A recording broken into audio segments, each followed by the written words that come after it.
Bonjour tout le monde. Petite note avant de commencer sur le sujet principal d'aujourd'hui. On apprend ce matin que 4 mois après l'ouragan Debby, seuls 720 dossiers sur les 10 076 réclamations déposées ont été traités positivement, c'est-à-dire 7 %. Quelques jours après l'ouragan, le premier ministre François Legault s'est rendu visiter les sinistrés. Il leur a promis. Il leur a dit, vous vivez quelque chose de difficile, vous allez être indemnisé. Il faut faire appel au gros bon sens, a-t-il dit. Il l'a promis.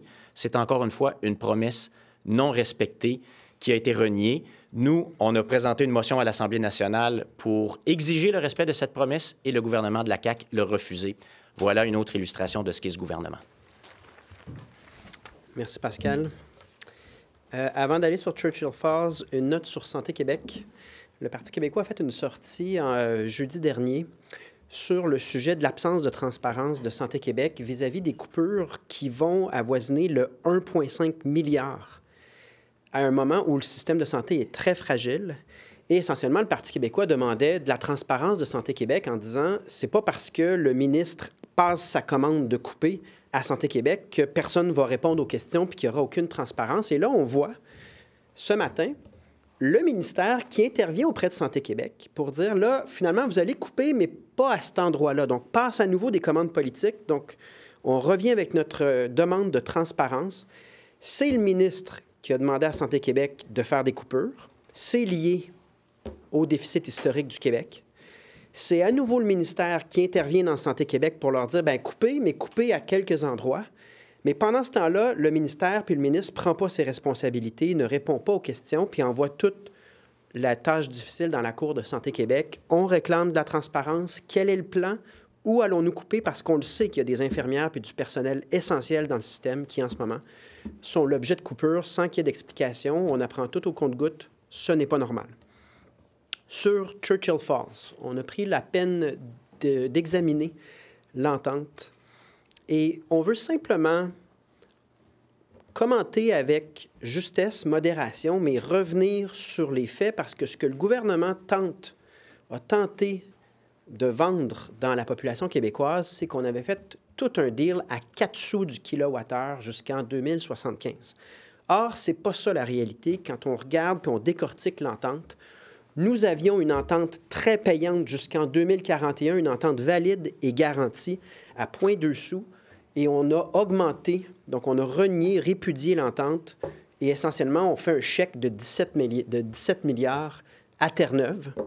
En échange de quoi? En échange d'un tarif à 7 sous le kilowattheure à partir de 2041 jusqu'en 2075. Mais ce fameux 7 sous, il faut tenir compte du fait qu'on écrit un chèque de 17 milliards à Terre-Neuve sur la base d'une entente qui, sinon, était parfaitement valide.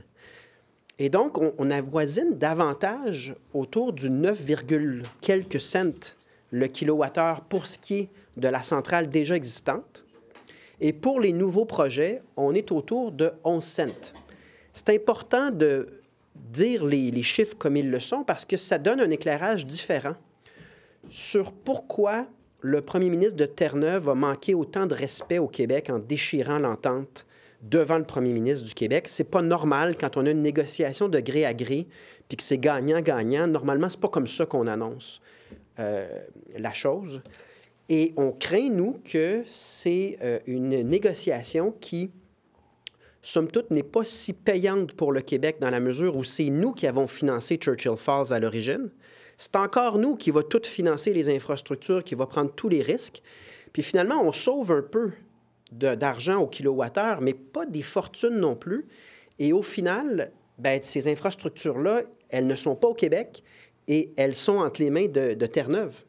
Donc, compte tenu de tous les risques qu'on prend, on craint que ces négociations-là ont été faites dans un contexte historique erroné, c'est-à-dire que Terre-Neuve a fait valoir une injustice épouvantable autour de l'entente entre Québec et Terre-Neuve.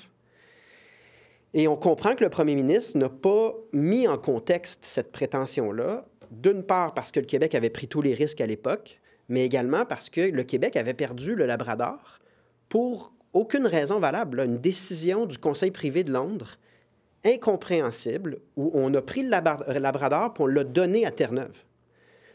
Et c'était ça le contexte à l'époque. Donc, si le premier ministre contrairement à tous ses prédécesseurs, a omis de parler des revendications du Québec sur le Labrador au moment où son interlocuteur parlait de l'injustice épouvantable de l'entente entre Terre-Neuve et Québec, si on est parti avec la mauvaise posture de s'excuser pour quelque chose, en fait, pour lequel on n'a pas à s'excuser, bien, ça explique peut-être un résultat de négociation qui, minimalement, peut être remis en question. Je ne vous dis pas que c'est une mauvaise entente sur toute la ligne, parce que c'est vrai que le Québec, une fois que Pierre Fitzgibbon a distribué les contrats, l'énergie à des compagnies au tarif L, c'est-à-dire 5 à 6 cents, c'est vrai que le déficit énergétique crée une pression très forte sur Hydro-Québec. Donc, moi, je ne blâme pas Hydro-Québec là-dedans, mais je me pose des questions sur les prémices de base de cette négociation-là et comment on justifie que c'est une très bonne affaire de payer 9 cents pour de l'électricité qu'on produit à 3-4 cents à peu près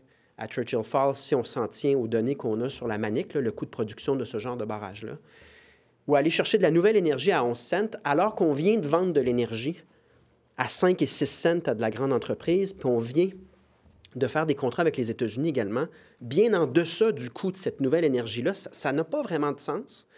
Donc, j'ai l'impression, pour conclure là-dessus, qu'Hydro-Québec a fait ce qu'il pouvait dans le contexte d'un déficit énergétique qu'on a créé de toutes pièces et qui demande qu'on ait des résultats rapidement. Un des avantages du Labrador, c'est que la hausse de production va être rapide par rapport à des projets faits au Québec.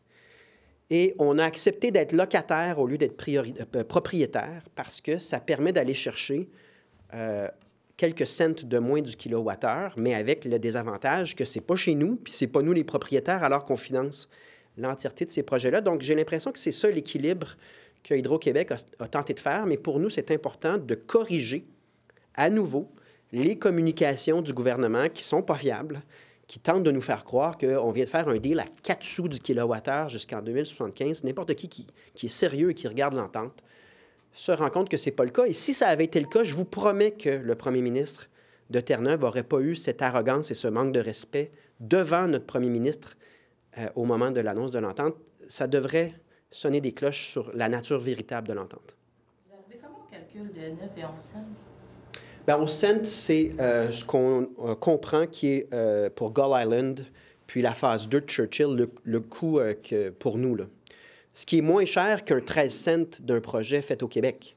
Mais tu es locataire, puis tu n'as pas les infrastructures à long terme. 9 cents là, pour l'entente actuelle, parce qu'eux disent en moyenne 6 là, pour les prochaines années, puis 7, je pense. Faites attention aux moyennes. Il y a deux périodes. Je vous dis ce qu'ils disent. Donc, vous arrivez comment à ce chiffre-là? Donc, il y a deux périodes. Il y a la période d'aujourd'hui à 2041. C'est un contrat béton, confirmé par les cours au moins une dizaine de fois. On était supposé payer 0,2 cents. On leur a consenti 2 cents à peu près. Ça coûte 17 milliards. Donc ça, gardons-le en tête.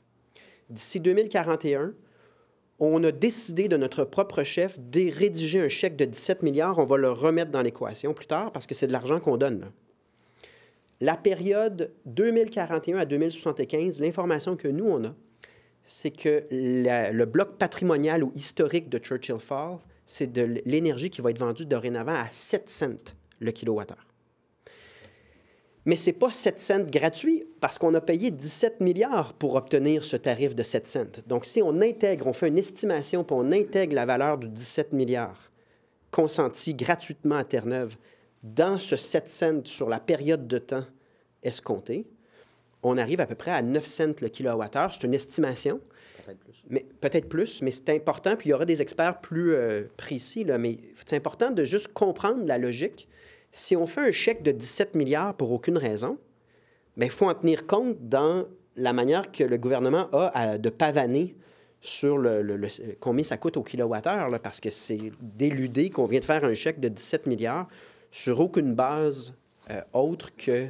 Sur le 17 milliards, il y a des sommes, si je ne m'abuse, qui sont dédiées à la construction de la centrale à Gull Island aussi. Non, ça, c'est 25 milliards en infrastructure. Donc, c'est le Québec que...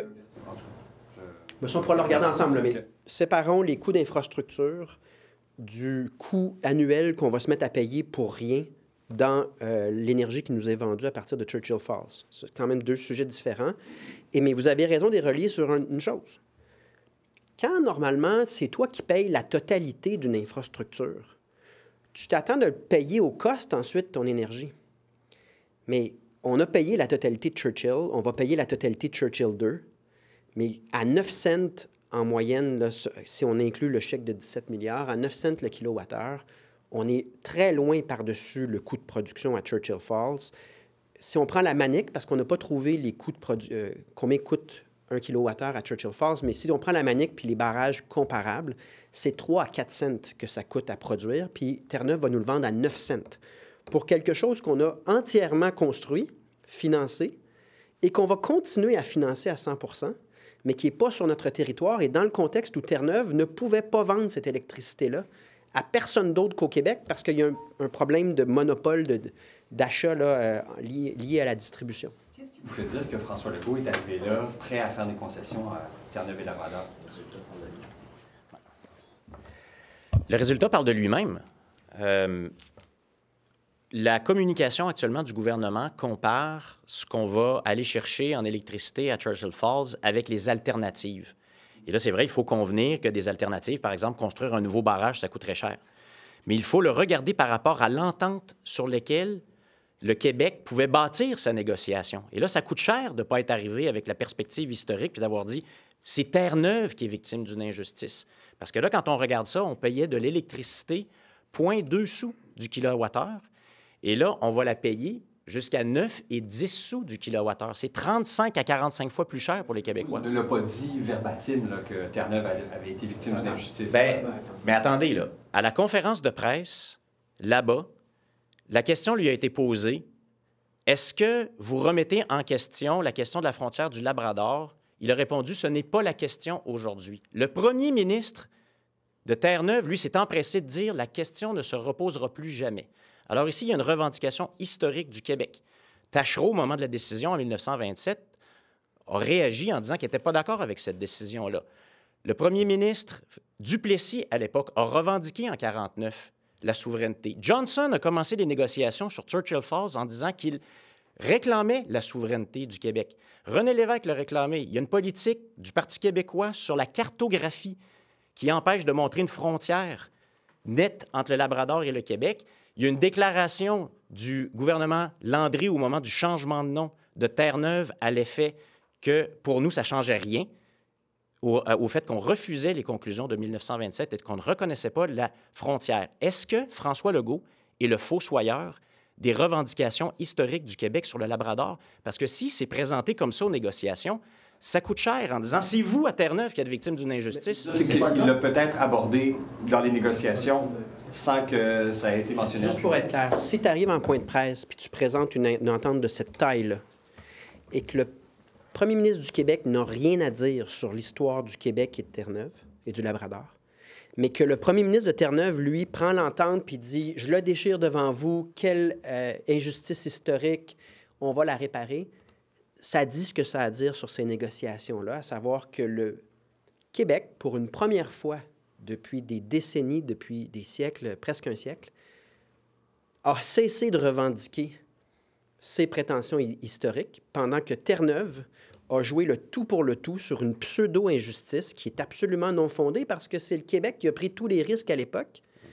Et Terre-Neuve a consenti à ça, ça a été confirmé par les cours. Donc, si on part les négociations sur des prémices erronées sur l'histoire, évidemment que ça a un impact, puis ça paraît au moment de faire l'annonce. J'ai trouvé ça relativement humiliant pour le Québec, de voir ce spectacle empreint de mépris pour une entente qui était parfaitement valide, pendant qu'on passe sous silence le vol du Labrador à travers une décision du Conseil privé qui n'a aucun sens il y a bientôt presque un siècle. Vous prenez le pouvoir en 2026. Est-ce que vous voulez rouvrir cette entente-là? C'est toujours... Une fois qu'une entente est faite, il faut qu'un gouvernement ait la réputation de respecter ses ententes.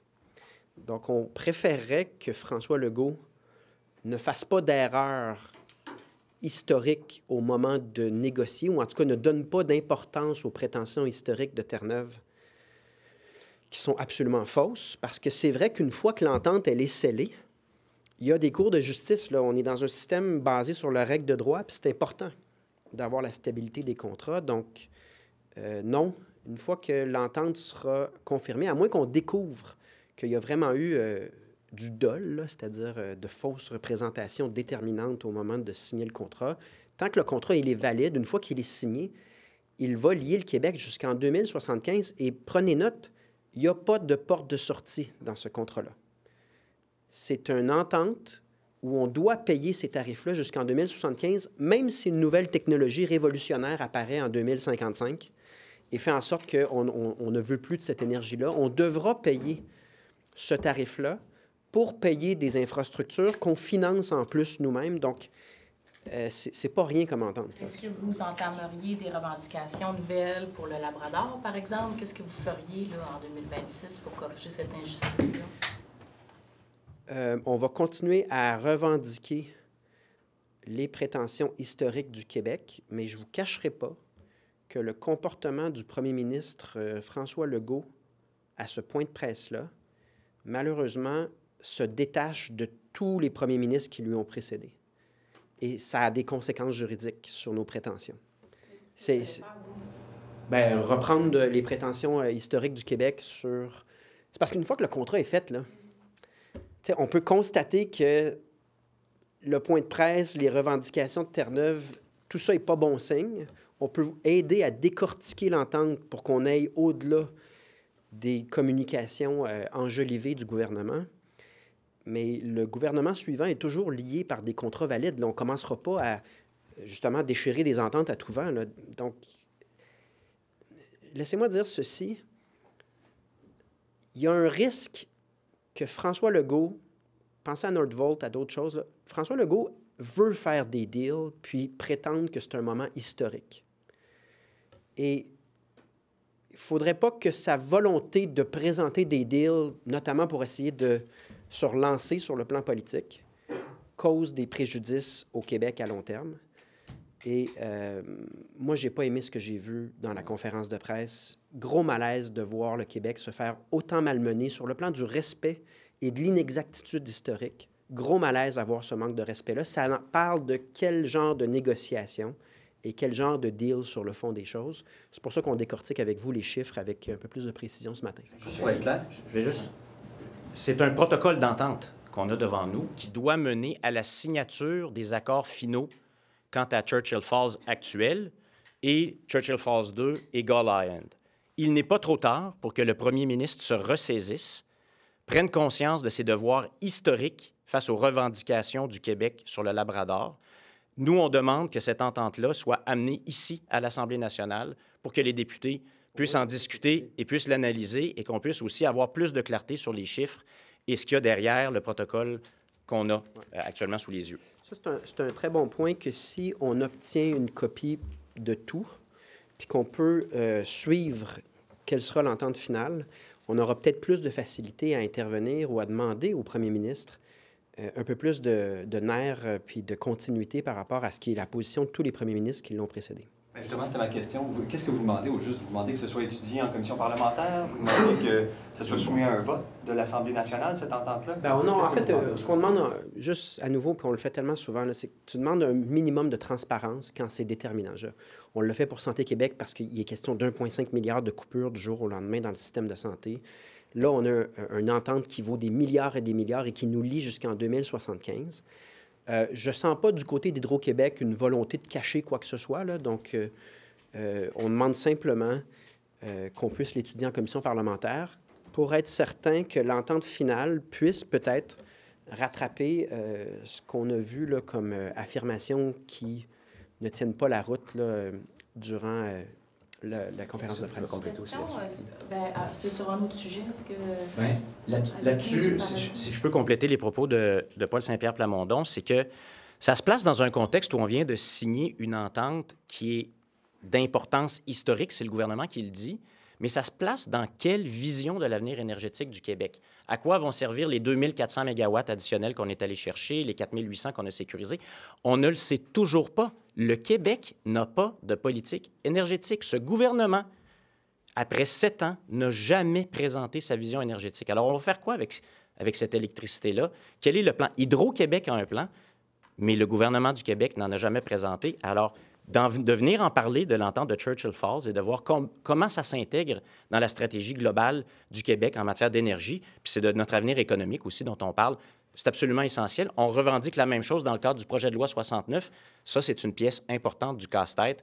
Et on ne sait même pas si le gouvernement du Québec a une idée de ce qu'il veut faire avec ce casse-tête-là. Juste vous entendre sur la prière en public, il me semble que vous n'êtes pas exprimé là-dessus.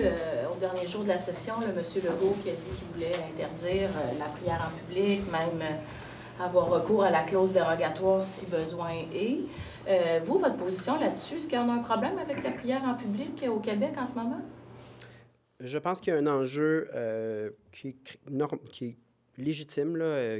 On doit se pencher sur l'appropriation des lieux publics par le religieux lorsque c'est davantage un geste politique et un geste exclusif, c'est-à-dire quand on bloque un coin de rue, supposons, et c'est pas tout le monde qui est bienvenu, mais ça a des conséquences aussi. Maintenant, ce qu'on a dit, c'est que nous, on présentait un plan au retour des fêtes sur le renforcement de la laïcité et sur le point spécifique de la prière dans les lieux publics, on est en train d'étudier les dimensions juridiques et les dimensions d'équité également autour de cette question-là. Parce que ce qu'a fait François Legault, c'est typique de la CAQ, c'est prendre sa journée sur le bilan de session, puis vous le savez à quoi ressemble sa session, là. C'est Nordvolt, c'est des démissions, c'est des dossiers qui n'ont pas été gérés pendant des années et clairement, le gouvernement est dépassé dans ces dossiers-là. La CAQ, comme elle le fait souvent, a lancé un ballon d'essai pour changer le sujet, mais demandez-leur quel travail a été fait en amont, quelle opinion juridique. Il n'y a rien. C'est vraiment une volonté de changer le sujet et d'occuper l'espace. Et dans notre cas, on préfère étudier cette question-là correctement, avoir une réflexion qui est complète avant d'arriver avec, donc, début janvier, pas début janvier, mais... Vous êtes plutôt favorable à cette idée-là d'interdire les manifestations de ce type-là en public, non? Je dirais pas ça. Je dirais qu'on est en train de l'étudier et qu'on a un inconfort avec des gestes d'appropriation des lieux publics qui sont exclusifs et à nature politique, là. Quand on fait une prière devant Notre-Dame dans le Vieux-Montréal, on est ici davantage devant un geste politique qu'un geste religieux, comme à peu près toutes les religions monothéistes, une fois de temps en temps, là, fêtent une fête religieuse, puis se rassemblent de manière pacifique. Ou si quelqu'un fait une prière pour la guerre quelque part, puis que c'est une prière pacifiste, il faut être capable de nuancer. Donc, plutôt que de faire comme la CAQ et de lancer n'importe quoi pour ensuite faire un 180, c'est comme ça qu'il travaille. Nous, on travaille en regardant toutes ces questions-là. On va vous revenir quand notre décision est finale, mais je trouve pas ça, c'est tellement caquiste et tellement irresponsable de lancer dans l'espace public des choses qu'on n'a pas pris la peine d'étudier. Quand la CAQ aura une réponse finale, qu'ils nous arrivent avec leurs propositions, mais c'est pas ça qu'ils ont fait. Ils ont voulu esquiver leur bilan de session en lançant un ballon d'essai, et ils le font très souvent. Donc, il faut donner un plafond de crédibilité à ce genre de technique-là. Et peut-être juste sur la frontière, vous avez demandé un plan d'Ottawa, si je ne m'abuse, après l'élection de Donald Trump il y a quelques semaines. Dans l'énoncé économique qu'elle devait présenter aujourd'hui, en tout cas, Chrystia Freeland vient de remettre sa démission, mais je ne sais pas ce que vous pensez de ça. Oui, j'ai des choses à dire là-dessus. OK. Chrystia Freeland donne sa démission le jour de la mise à jour économique. C'est du jamais vu. Justin Trudeau a plus que doublé la dette du Canada depuis son entrée au pouvoir. On parle du déficit historique au Québec là, à 11 milliards. Le fédéral nous endette en moyenne de 15 milliards à chaque année. En échange d'une détérioration des services, les quelques services fédéraux, on a devant nous un État obèse qui gaspille notre argent et qui sert à pas grand-chose. Et de l'avis de tous les Canadiens, même dans les autres provinces, Canada is broken. Puis ce que Chrystia Freeland dit ce matin très clairement, c'est, lisez sa lettre, on n'a pas les moyens de gaspiller comme on gaspille au moment où les États-Unis s'apprêtent à mettre une pression potentiellement historique sur notre économie.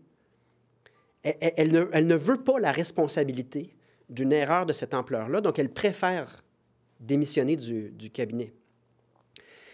Donc, nous, on prétend depuis des années que ce gaspillage-là est éhonté il ne reflète pas notre volonté démocratique au Québec et surtout, il nous empêche de bien financer la santé et l'éducation parce que la moitié de nos impôts sert à ce film d'horreur qui a lieu à Ottawa sans qu'il y ait vraiment de reddition de comptes. On a seulement le 5e des sièges. Le Bloc fait son possible pour obtenir des réponses, mais on n'est pas dans l'équation. Donc, à nouveau, le Canada est un pays brisé. On est peut-être pas au bout de nos peines sur à quoi ressemblera le Canada, notamment vis-à-vis des États-Unis. Et on pense qu'on serait mieux de décider par nous-mêmes et de rapatrier les impôts qu'on envoie à Ottawa. Ça ferait 82 milliards de plus par année. Et sur la frontière, est-ce qu'il y a quelque chose de nature à vous rassurer dans les intentions du fédéral de dépenser, par exemple, 1 milliard de dollars pour de l'équipement, déployer des agents aussi, on imagine? On va avoir les détails aujourd'hui, mais qu'est-ce qui vous rassurait?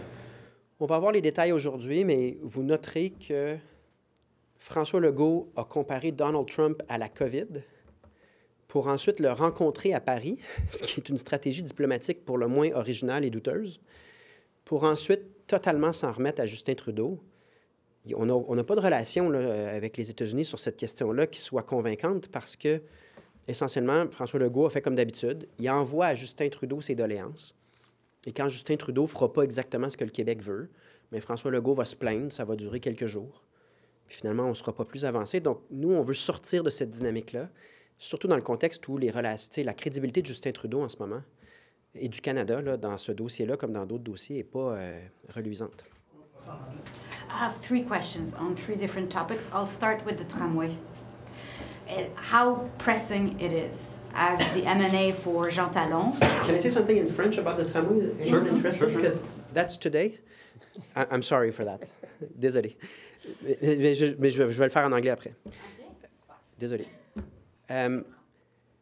Nous, on est très favorable à l'annonce du tramway. On espère que ça va se faire. On est à l'écoute aujourd'hui. Mais j'espère qu'on va garder en tête que n'eût été de l'intervention politique absolument inutile de la CAQ en début de mandat, en 2018-2019, la CAQ a retiré du bureau de projet de Québec. Le projet s'est mis à redessiner elle-même. Ce projet-là allait coûter entre 3 et 4 milliards dans sa version originale et il serait probablement déjà en service, n'eût été de cette ingérence politique absolument inutile, ou à tout le moins, on serait déjà en construction, on serait en cours de route. On a perdu du temps, mais quand on vous fera l'annonce aujourd'hui, puis qu'on vous dira combien coûte le projet, j'espère qu'on fera la soustraction entre ce prix-là et ce que ça aurait dû coûter, n'eût été des politicailleries de la CAQ qui s'est mis à redessiner elle-même au Conseil des ministres un projet qui avait été fait par des ingénieurs avec beaucoup de sérieux. In English, so... I mean, I'll go back to this. You're referring to March 2018 when the Quebec City, the administration at the time signed an agreement with the Couillard government for a tramway that could have been ready in 2026 and would have cost $3 billion. Exactly. Today, it seems to be the green light. How pressing it is that this project will work. It has to be done. So you need to invest in Quebec City. You can't have a major city, a capital city, without public transportation, basic structures for public transportation. The issue here is not whether or not the tramway will be built. The size of the city is growing, it will be built.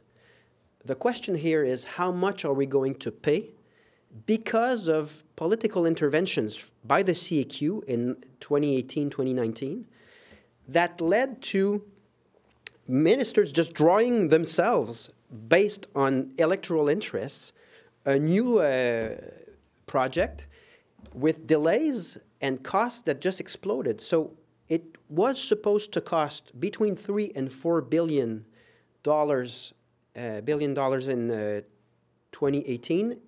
We didn't do that project.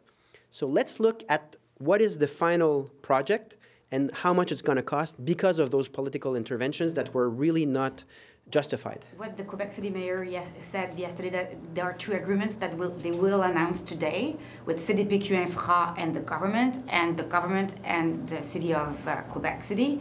And it seems that the 2 agreements are fine, like it respects the capacity of taxpayers. But I would like to hear what you have to say. But on that, I mean, what is the capacity of taxpayers? The real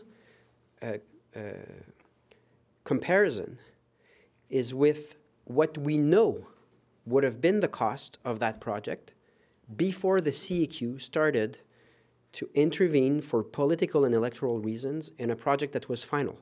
It was supposed to cost between 3 and 4 billion. How much is it going to cost today because of the CEQ's incompetence? That's the way of measuring it. Because, of course, you can always say 12 billion, 20 billion, that's within the capacity of taxpayers. But, I mean, taxpayers' money should be precious and it should be well managed. It was supposed to cost between 3 and 4 billion. And just so you are on the ground as the M&A for Jean Talon. I am. So can you explain to other Quebecers what does it mean, the back and forth, because the work, to start, like all the work to prepare the ground for the tramway has started, it has stopped, and you have big housing projects that were abandoned just in October. So what does that mean? It means a lot. It means a lot of precious time lost because of one actor, which is the government of the CAQ. It means a lot of taxpayers' money lost, wasted because of these delays, because of this interference in the operations. Look again at a damning report published by HEC in March 2024, saying because of political interference of this CAQ government in operations in Montreal for the REM and here in Quebec for the tram, we lost time and money. And the report is saying this is not according to international standards. So it costs a lot. There was a report filed by Pierre Fortin and Mario Polaise explaining that the Quebec region, it's 25 years of continuing economical growth. Stopped lately, very lately, because of what? Because the locomotive project has been delayed, stopped, played with for political interests and political reasons. That's a high cost for Québécois. And for what? We're returning to the initial project filed some years ago by the previous Quebec City administration. What a waste of money, what a waste of time because of the CAQ government. And I have a last question. It's regarding Santé Québec. Yeah. I have, people around me telling me, like, what is this? Having Daniel Paré saying to Santé Québec to stop cutting in home care. We thought that this, with this new Crown Corporation, problems would be kind of solved and the system would be more efficient. So people are worried right now.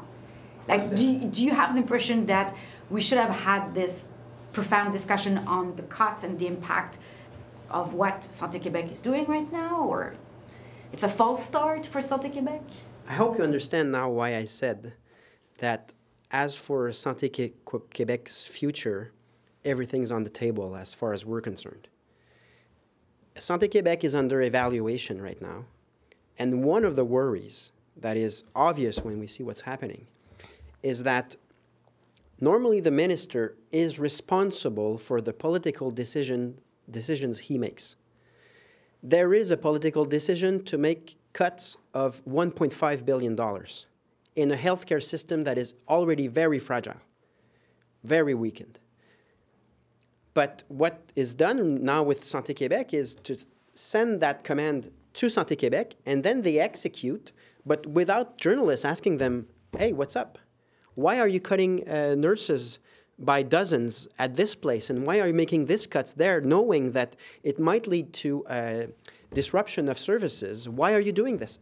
So the question is, why should we have two structures, a ministry and Santé Québec, basically throwing the ball at each other, not just to not answer questions of the public and of the opposition parties? The question is fundamental. So we're looking at how it's going right now, but nobody's going to make me believe that the 1.5 billion cuts are not a political demand. Of course, it's political. They have an $11 billion deficit, so they send the order at Santé Québec, just cut it, who can we ask the questions to then? Like, and why should we pay for two structures then? Like, what's the point? To Santé Québec to not cut in home care. Yeah. So how is this going to work? I mean, so we are not making a final decision on this, but we are looking at the situation very closely because it's hard to understand who's in charge and who is going to be accountable for those cuts. If Santé Québec mandate is to make difficult decisions without to have to answer questions, giving the minister a break, a kind of paravent, a front, that's not okay. That's not okay, so we're looking at it very seriously. Merci. Merci.